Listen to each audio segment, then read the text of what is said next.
Monsieur le Président, ça fait des années que les conservateurs disent que le Canada a réalisé 50% de ses objectifs de réduction des émissions de GES pour 2020. Mais hier, la ministre a admis que le Canada n'avait fait que le quart du chemin. Pour les conservateurs, la réduction des émissions de GES, c'est comme le Sénat, statu quo et mensonge. Quand vont-ils agir et faire payer les grands pollueurs? Well, Mr. Speaker, exactly the opposite is true. Our approach is working.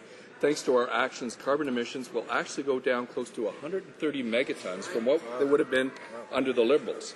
Now, let's just contrast our approach with the NDP approach.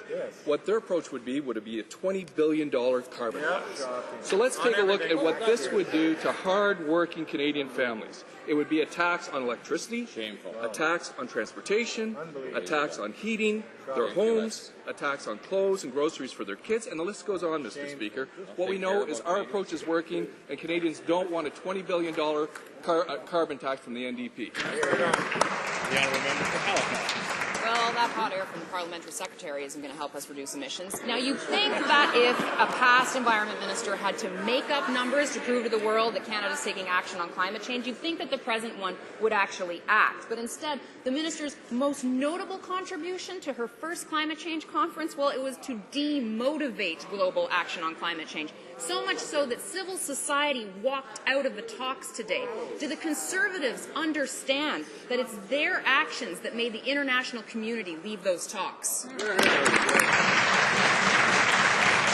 Parliament Secretary of the Ministry of the Environment.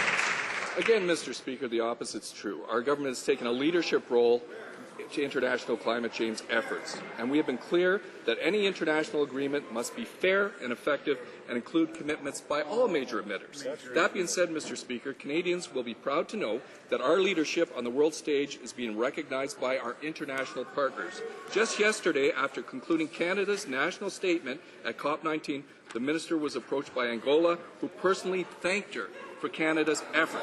Mr. Speaker, our government is committed to protecting the environment, Angola,